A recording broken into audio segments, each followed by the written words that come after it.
আমি নিশ্চিতভাবে বিশ্বাস করি নির্বাচনের আগে অবশ্যই বিচার হবে।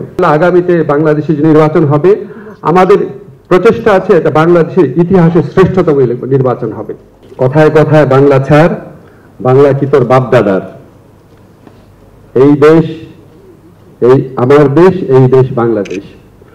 তা আমি যখন জুলাই আসলে জুলাইয়ের কথা বেশি করে মনে পড়ে, যখন এইসব স্লোগান দেখি, যখন চোখের সামনে ভেসে উঠে, আপনাদের মনে আছে আপন ছোট ভাইয়ের লাশ নিয়ে দুটা বোন মিছিল করছে, এপিসি থেকে আমাদের ইয়ামিনী লাশটা ফেলে দিচ্ছে, তখনও মারা যায়নি, সে ফুটপাত নিয়ে টানা হেঁচড়া করছে।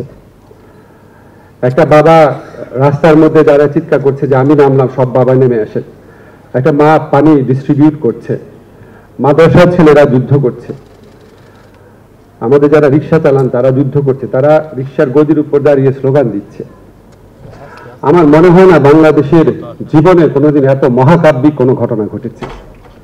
এত বড় যে জুলাই, সেটা কোনোদিনও সেটা বিস্তৃত হবে না, এটা আমার দৃঢ় বিশ্বাস।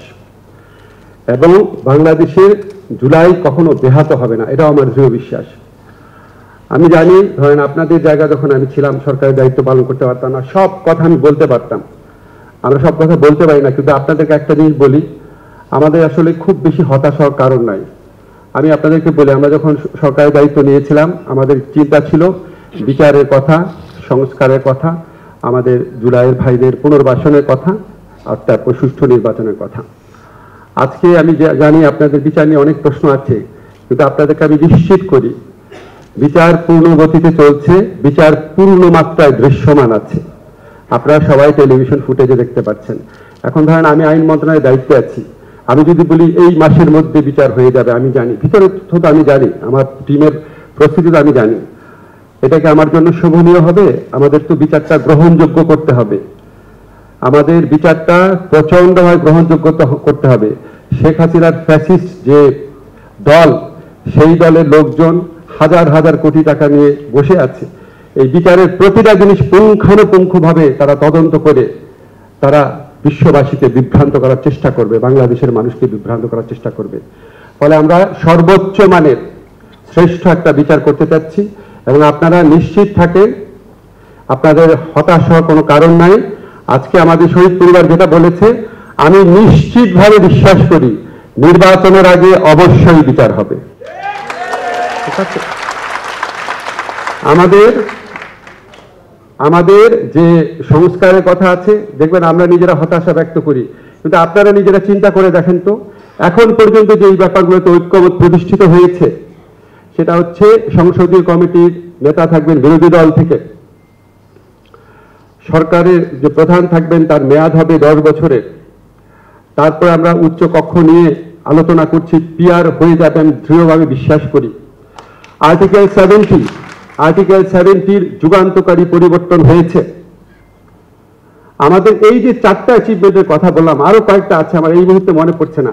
আপনি চিন্তা করেন তো, গত 54-55 বছরের ইতিহাসে কত সংস্কার ভাবনা হয়েছে, কত দল কতভাবে বসেছে, কত বিদেশিরা বসেছে, কত প্রজেক্ট হয়েছে, কোনোদিন এই 4টা ক্ষেত্রে অ্যাচিভমেন্ট হয়েছে?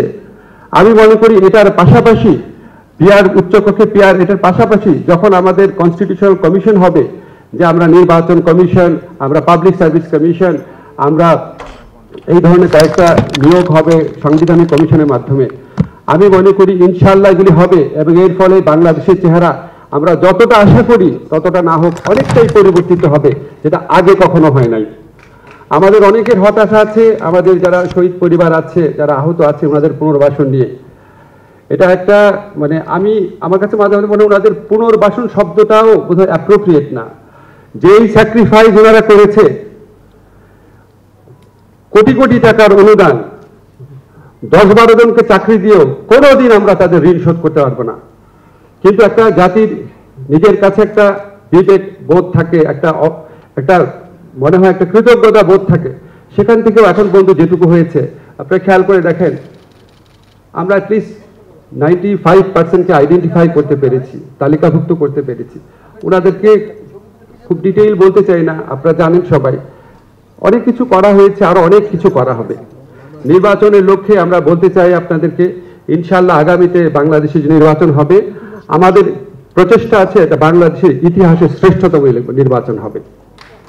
এবং আমরা আমাদের একটা জিনিস মনে রাখবেন, আমাদের অপরাধ বোধটা অনেক বেশি। আপনাদের কষ্ট আছে, আপনাদের মনে হচ্ছে এটা হচ্ছে না কেন, এটা হচ্ছে না কেন, আর আমাদের প্রচন্ড অপরাধ বোধ কাজ করে। যখন জুলাইয়ের কথা মনে পড়ে, জুলাইয়ের স্মৃতিগুলো চোখে ভাসে, মনে হয় আমাদের অনেক কিছু করা দরকার, অনেক কিছু করার ছিল। এই যে তাগিদ, এই তাগিদ কখনোই ম্রিয়মান হবে না। এই প্রতিজ্ঞা আপনাদের কাছে করে গেলাম। আমাদের সর্বোচ্চ একটা মানুষের পক্ষে তার যোগ্যতার 100% যেটা প্রয়োগ করার কথা, আমরা 100% প্রয়োগ করি, চেষ্টা করছি। যদি সম্ভব হয় 120% চেষ্টা করব। আপনাদেরকে কথা দিলাম, যেগুলি কথাগুলি বলে গেলাম সেগুলি অবশ্যই বাস্তবায়িত হবে।